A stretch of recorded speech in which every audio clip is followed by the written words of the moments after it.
I'm Heath Lambert, and you're listening to a bonus episode of What Happened at First Baptist Church. This bonus episode is for ministry staff, pastors, leaders, and anyone else wanting to take a deeper look at the revitalization of First Baptist Church to learn something about the mistakes and the successes we made during the changes at our church.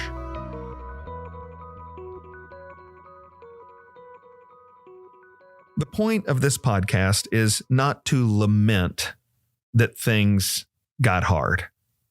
It's not to complain that there were difficult years at First Baptist. I want to do more on this podcast than just observe the decline of First Baptist. I certainly don't want to complain about it.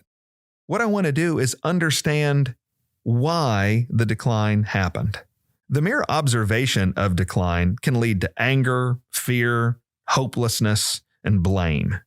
Understanding why should motivate us to change, to point in the direction of a future, to fix what's broken and move towards a greater hope. I want to talk to you on this episode about why churches decline, why First Baptist decline, and why your church will decline. I want to talk about 8 reasons why that's true. And the first reason that churches decline is because of a loss of biblical faithfulness. In Jude 1:3, the Bible commands Christians to contend for the faith that was once for all delivered to the saints. Any church that turns from the truth of God's word, that turns from the person of Jesus Christ, that turns from the grace of God realized in Jesus, will decline and will die. That's the way it works. Now, I need to tell you that of all the reasons for our decline at First Baptist Church, this was not one of them. I have no evidence of biblical compromise in 185 years of history at First Baptist Church. Since 1940, every pastor of our church has engaged in expository preaching. Expository preaching where you take a text and explain the meaning and apply it to life.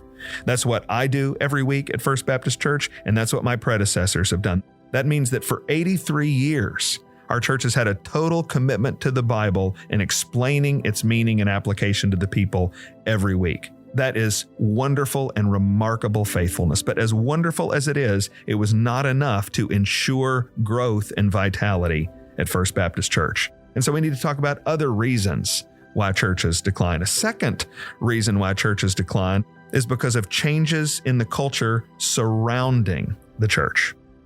Our churches always exist in a wider cultural context. First Baptist became a megachurch in the Bible Belt when cultural Christianity was alive and well.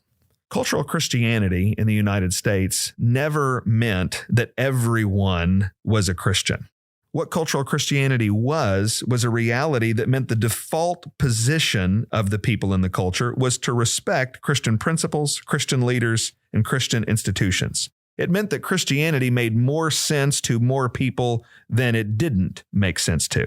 It meant that for real estate agents who move to your town, it actually winds up being a good business decision for them to attend that great big church downtown with 10,000 members. It is a boon to their business. It helps them make connections. It demonstrates their respectability.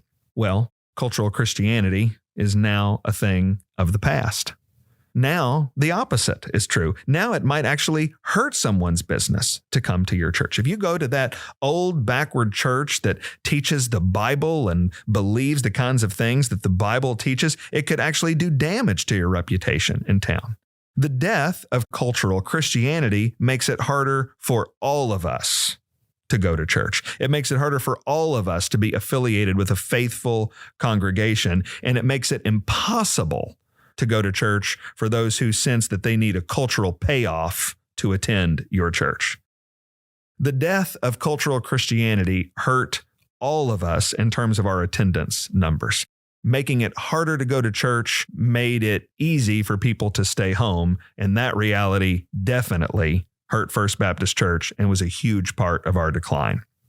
There's a third reason why churches decline, and that is because of changes in the community surrounding your church.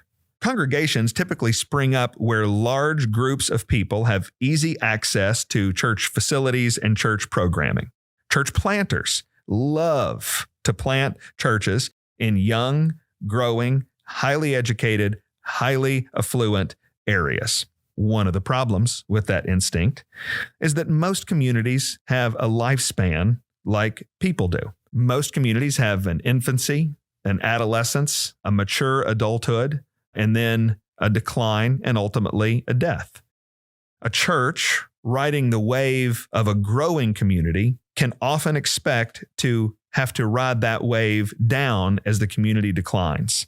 That was certainly the case with First Baptist Church. During the explosive years of growth in the 1980s, First Baptist was very near the most vibrant neighborhoods in Jacksonville. One of the mottos of the church during that day was that the church was just minutes away by expressway. You were just a few short minutes and maybe a bridge away from this booming campus. John Blunt has been a faithful member at First Baptist Church for almost 50 years. In addition to being a member, he also served as a minister on staff, and he currently serves as the associate pastor of our Nocatee campus. It was an exciting place. I mean, the services were wonderful. The music was fabulous. The preaching was outstanding. The fellowship was second to none. I mean, it was as close to a New Testament church as I've ever imagined.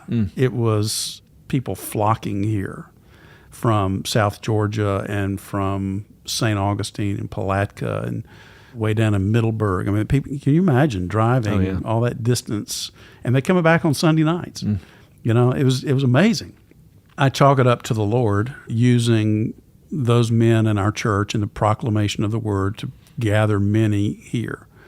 The city was different in those days. We were not nearly as spread out as we were, so it was still relatively easy to get downtown and popular to get downtown. So for all those reasons, a lot of the barriers were not hard barriers to deal with in those days, and so we had huge growth. We were a large church in the middle of a downtown that was collapsing. Yeah. So it became harder and harder to reach those groups that as neighborhoods are developing out, 20, 25 miles beyond downtown, it's hard to get people to come to a downtown church. By 2000, the vibrant areas of growth in Jacksonville had moved away, far away from downtown Jacksonville. The church's mission field moved away from the church. Now, instead of being minutes away by expressway, you could be 40 minutes, 50 minutes away from the congregation. The point is that the communities around our churches are going to change, and that can be one cause of church decline. Another reason that our churches decline is because of changing ministry models and methodologies. I need to make a crucial distinction as I explain this. There are enduring and unchanging principles that never, ever change, and there are shifting practices that must always change. Let me illustrate that by talking to you about McDonald's. If you went to McDonald's in the 1960s, and if you go to McDonald's today in 2023, you can get a cheeseburger and fries. That's a core, changeless reality about McDonald's. But there are all sorts of things that change when you go to McDonald's.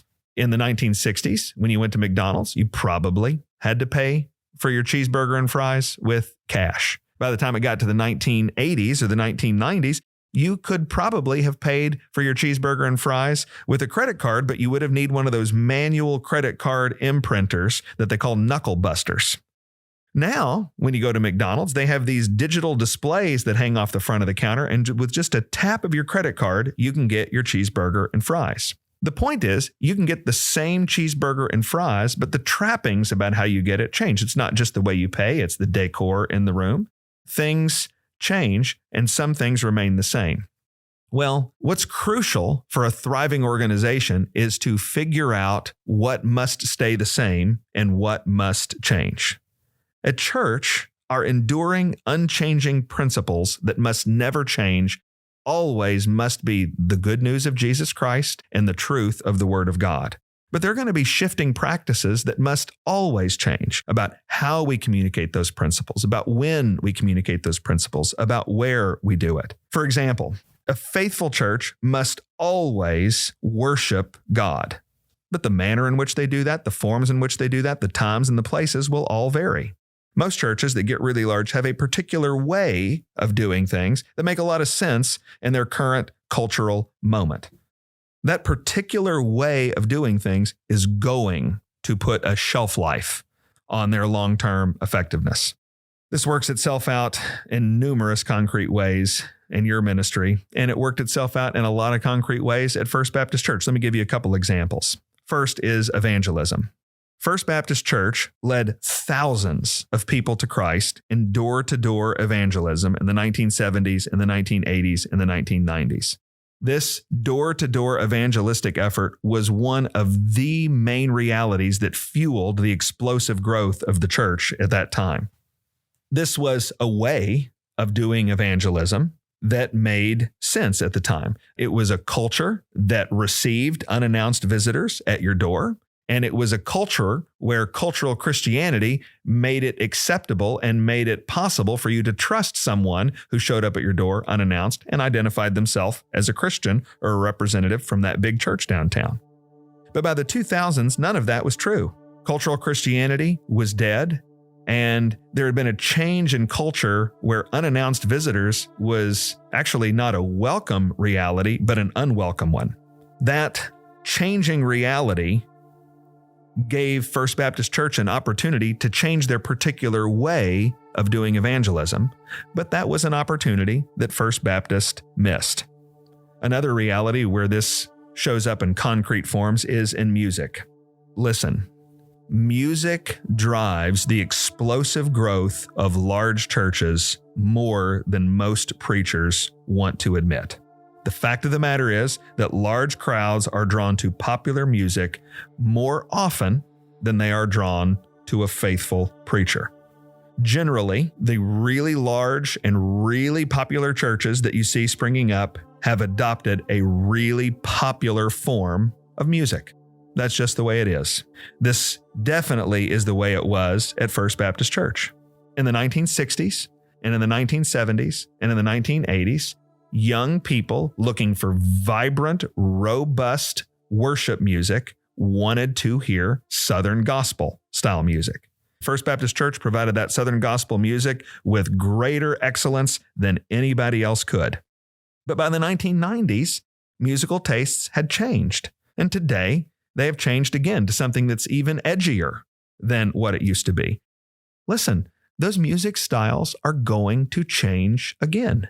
The principle is that we must always worship. That's unchanging. The practice that will always change is the way that worship takes place will always be changing. What that worship sounds like will always be changing. I don't want you to attack the mailman on this. I'm not criticizing anything faithful that worked. I'm acknowledging that what works changes. What used to sound good to certain ears in the 1960s and the 1970s doesn't sound good to different ears in the 2020s. What used to work and be effective in the pragmatic sense doesn't work and isn't effective anymore. That doesn't mean the gospel has changed. It doesn't mean the truth has changed. It means the package that comes in changes. In the same way that McDonald's still sells cheeseburgers and French fries, but those cheeseburgers and fries come in different forms, so it is true with churches. If you ignore this, you will step away from faithfulness. If you ignore this, you will fail to get first things first, and you'll put second and third and fourth things first. You'll be like a McDonald's franchise owner who thinks what's really important is not the cheeseburger and fries, but the mechanism you use to pay for the cheeseburger and fries. No church can expect to remain faithful and can expect to maintain growth if they believe that what is most important is the culturally constrained way they are preaching the gospel instead of the gospel itself. If you ignore this, you'll step away from faithfulness, your church will decline, and ultimately your church will die. There's another reason why churches decline. and that is because of a lack of evangelism. In Matthew chapter 28, Jesus' final words in the Gospel of Matthew are his great commission to his disciples. And the great commission that Jesus gives to his church has two parts: evangelism and its discipleship. Evangelism is where we are called to reach new people with the good news of Jesus, and discipleship is where we are called to grow in Jesus as his followers. We're called to reach people, and we're called to teach people. A church doing evangelism without discipleship will be immature, and a church doing discipleship without evangelism will die. In 2007, First Baptist Church saw that its old form of outreach was not working. The need to evangelize hadn't changed, but the culture had changed, and the door-to-door method of evangelism was not as effective as it had been in a prior generation. It was a good thing that First Baptist Church recognized that what had worked was not working anymore. And so they canceled that old evangelism program. They canceled something that was ineffective. The problem was that they canceled an ineffective program and they replaced it with no program. From 2007 until 2018, the church had no organized mechanism to reach lost people and connect the good news of Jesus Christ with people who were dying in their sins. This is a problem. It is a crucial problem. It is a deadly problem. When our churches aren't reaching people, bad things happen. They turn inward. They get self-obsessed. When you avoid celebrating new people, when you avoid thinking about how to serve new people, your church grows comfortable, it grows stale, it grows inward, it grows lazy, and ultimately it grows in decline. Another reason why churches decline is because of the changing giftedness of leaders. I want you to remember from our last episode the different kinds of leaders that I talked about. This is really relevant in how we think about ministry decline, because different leaders are gifted with different strengths to help them lead the church in that moment. But also, this can be connected to why a church will decline. A pastor with a passion for preaching and discipleship is a remarkable gift to his church. It's a tremendous blessing to have a pastor like that. But that pastor and that church should expect decline if he follows an evangelist who was highly effective in reaching large numbers of people. Similarly, a pastor with the heart of a reformer is a remarkable gift to his congregation. The church should be thankful for a leader with the heart of a reformer to give their congregation a new future and a new shot at life and relevance. But that church and that pastor should expect decline when he implements aggressive changes that were popular with people who appreciated them when they were implemented. Even the giftedness of different leaders, which is a gift to the church, can also play a part in why churches decline. Another reason why churches decline is because of the changing culture within your church. The culture around your church is going to change, and the culture within your church will also change. We talked about the changing culture around your church. Now I want to talk about the culture within your church. Your church is going to be a different place in 10 years than it is now. The people that you are serving in your congregation are going to be different in a decade than they are today. An example of this from First Baptist Church has to do with our effectiveness in reaching young families in the 1970s. In the 1970s, there wasn't a church in Jacksonville more effective than reaching young families. I interviewed dozens of members from our congregation, and many of them marveled at the effectiveness of reaching young couples and kids in the 1970s. One of those members was David Kay. He's been a member at First Baptist Church since the 1970s. Here's what he said about how effective First Baptist was in reaching and serving new families. If for no other reason, I'd go to First Baptist just for my children because we had so many things for them and they grew so much. Yeah. And I'm so glad that I did that because now I look at where my 3 girls are and I see a lot of other kids out there, you know, and they got all that as a foundation here. Okay. And that's what I wanted them to have, and that's what I wanted for my family and my wife. That was 50 years ago. The folks who were in their 20s and their 30s in the 1970s are in their 70s and 80s today. That's a massive change. I'm not saying that First Baptist Church doesn't reach young families anymore. We actually do reach young families. We have a thriving children's ministry, and I'm thankful for that. I'm also not saying I'm unthankful for our seniors. I am remarkably grateful for our senior adult population who has been so faithful to First Baptist Church for so many decades. I'm not complaining about anything. I'm just saying that the crowd changes. Every church with explosive growth will one day stumble over how to care for the changing needs of the people they reached in prior decades. Because your crowd is always changing, your ministry will always change. What draws people to your church today is not what they will need from your church later. And if you miss this, your church will decline. A final reason why churches decline has to do with a loss of vision. Churches decline when individual ministries silo, separate, and get stuck. They decline when team members compete instead of cooperate. They decline when they can't see the common goal they're working for. This is fundamentally about leadership. It is the job of every leader of every congregation to rally all the troops to a common vision. They have to facilitate their cooperation. Without a common vision, there will be multiple visions, mission drift, decline in attendance, and ultimately ministry death. An epic example of this at First Baptist Church was in what we call our next gen area. This includes everybody from birth to college. At First Baptist, we had 5 different people in leadership over this one area. They all had different philosophies. They all were at odds with at least one other person on the team. None of them strategized together, and all 5 of them had fewer people in their ministries every year. And that was in just one area of our ministry. Sean Perrone is the associate pastor at First Baptist Church, and I interviewed him and asked him what were some of the most painful realities he has confronted in his service at First Baptist Church, and he talked about this reality of staff division. Here's what he said. Lack of staff unity.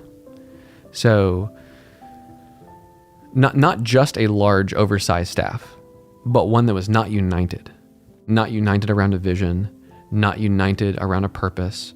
Each person, while they were wonderful people in and of themselves as far as well-meaning and well-intended and wanting to do ministry, it was not in concert with one another. It was lots of lone rangers, lots of silos, lots of isolation, lots of territorial ministry activity taking place. So that alone is enough. That alone is enough to make all kinds of things bad and messed up. So you have that. That's one sweeping area.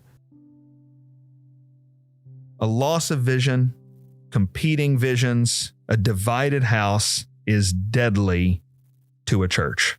It's the leader's job to fix it. And ultimately, the leader has to find a way to unite everybody around a common vision. Whenever there is division on the team, a church cannot be united. It will not grow and it will decline. One of the most important jobs of any leader is to restore that common vision. It is slow, hard, back-breaking work. A lot is going to have to change. Maybe everything is going to have to change. I'll say more about that later. But you can know for sure that a loss of vision leads to a loss of people, leads to a loss of influence, leads to a loss of resources, and eventually to a loss of ministry life. Those are the reasons why First Baptist Church declined. They're the reasons why any ministry will decline. They're the reasons why your ministry will decline. It is going to happen. This is hard to hear, but it's absolutely true. No matter the ministry or your giftedness, your church is going to decline. The time is coming when there will be fewer people in your church than you had before. The time will come when you have fewer people in your church than you did during the glorious years of your heyday. The time will come when your church will have less resources than it once did. The very best ministries will always decline. There is no church that is on an unstoppable track of perpetual growth. This reality is hard for us to hear for a couple of reasons. You love the church you're part of. You want it to prosper. But it's also hard because of our pride. We dream of large and expanding ministry.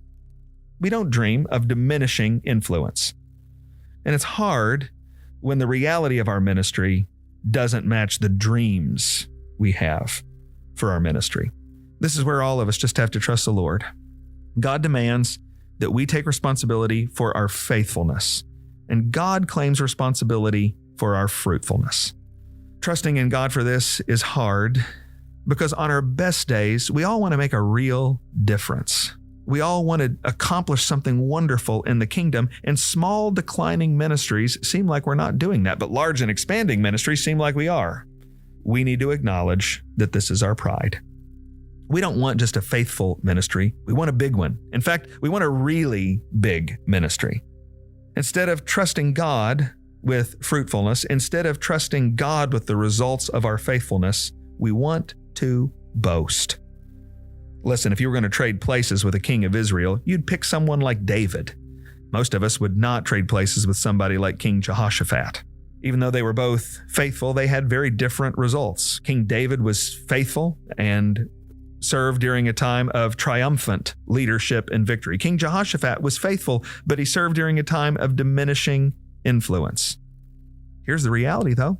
God raised both of them up, and they were both faithful to him and were honored by him.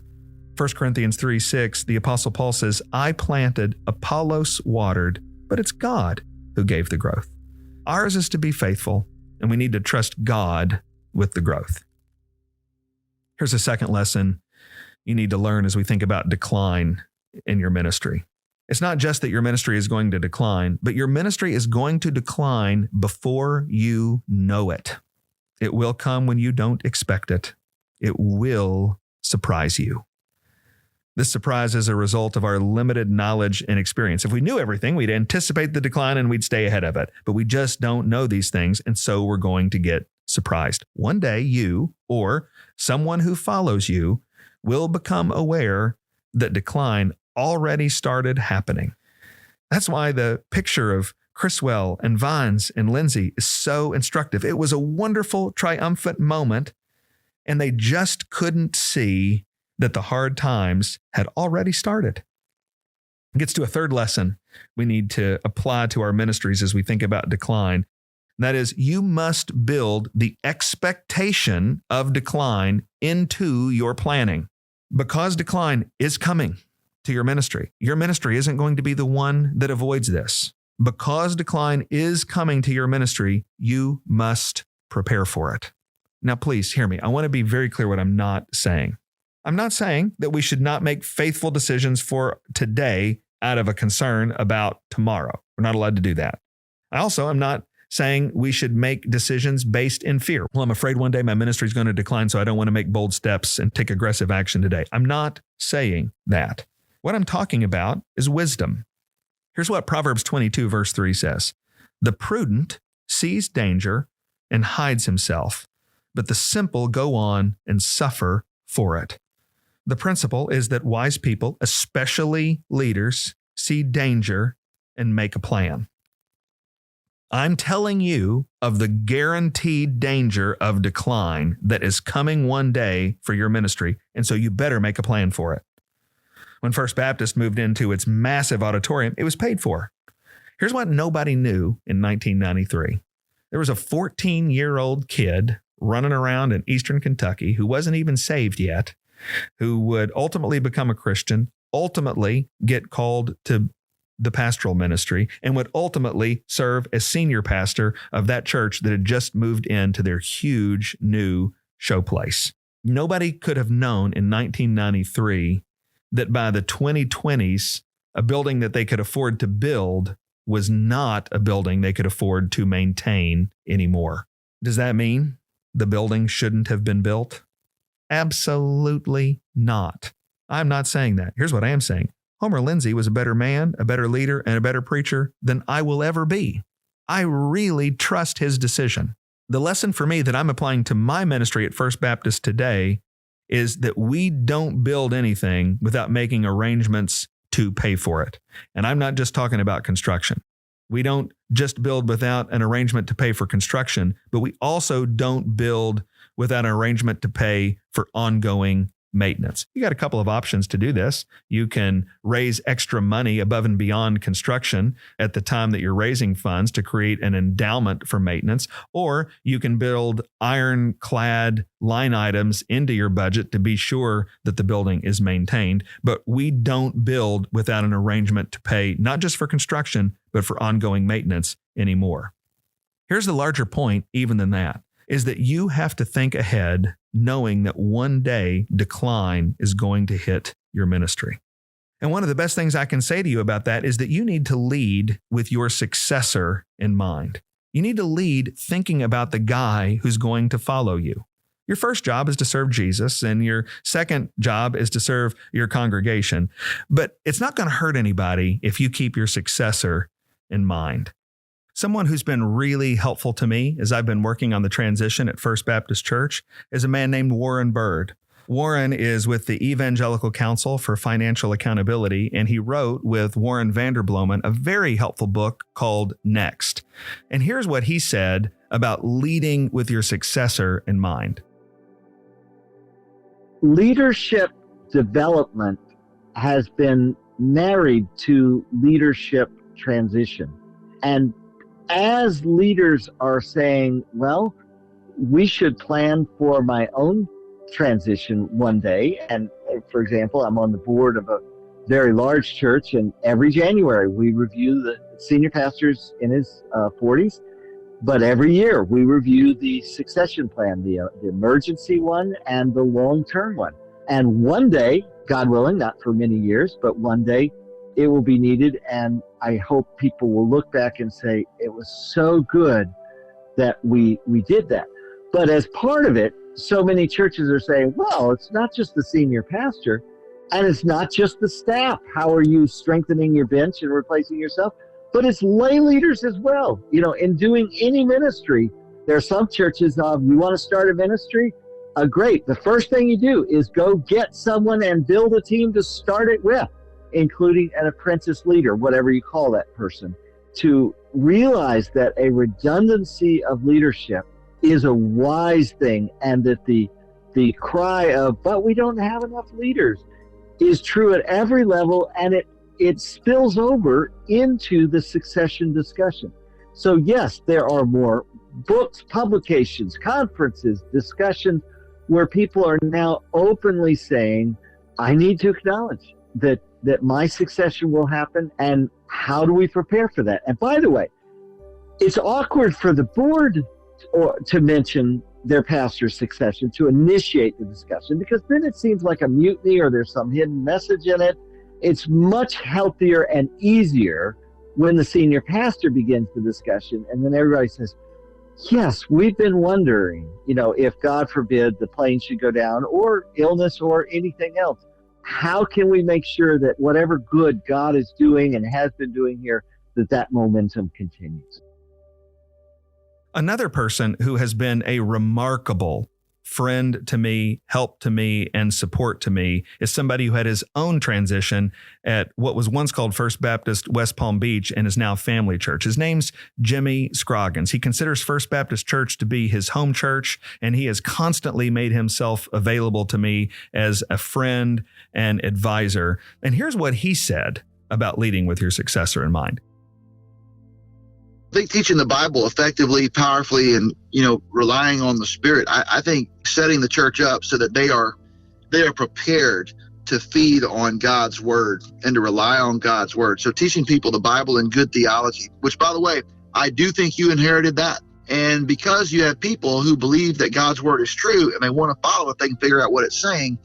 That gives you a running start into anything that you're about to walk through. And so I think that is a powerful gift, and I would definitely do that as a baseline. On top of that, though, just speaking pragmatically and mechanically, I think the greater flexibility you can provide to your successor in the areas of facility and finances, the better off they will be. So the more flexibility my successors have in West Palm about what they do next with facilities and what they do with finances, to put as many of those decisions in their hands instead of shackling them with my decisions. Serve Jesus first, serve your congregation second, but keep that successor in mind. Are you binding him or freeing him? Are you helping him or hurting him? Are you serving the future health of the church with your decisions, or are you serving your current comfort and vision of success? I want to let you know that I plan to retire from First Baptist Church sometime in the 2040s. And if the next senior pastor at First Baptist Church is as old as I was when I became senior pastor, then that guy is in the 7th grade right now today. He is as old as my youngest son. And I think about that guy who's in the 7th grade. I pray for him. I pray that he meets the perfect woman to be married to. I pray that the Lord protects him from sin. I pray the Lord brings him to faith. I pray the Lord gives him the theological education and the life experience that he needs. And I'm trying to make decisions as that guy grows up so that one day when the leadership of First Baptist Church is handed off to him, he senses the blessing of my leadership and not the curse. When he gets here and when I'm gone, I want to expect that he will have changes to make, and I want him to know that he's got a supporter in me as he does it. A fourth principle for your church as we think about decline is that when you are running a ministry in decline, do not play the blame game. Never, under any circumstances, blame your predecessor for your problems. This is a principle that is as important as it is tricky. The fact of the matter is that some people are going to follow leaders who make terrible mistakes and commit terrible sins before we got there. Sometimes you'll need, for moral reasons and for leadership reasons, to be clear about what went wrong before you got on the scene.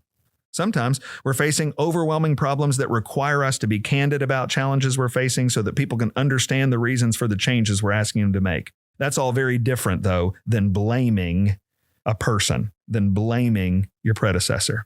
I have had to be repeatedly honest about the challenges we have faced at First Baptist Church. I've had to do that because I've needed to make massive changes just to keep the church doors open. And you can't lead people to make massive change without clear explanation. But I have never blamed anyone who came before me. You listen to every sermon I've ever preached, every interview I've done, every podcast I've recorded, every blog I've written. You will find candid appraisals of our situation. You'll never find a negative comment about anybody, certainly not one of my predecessors.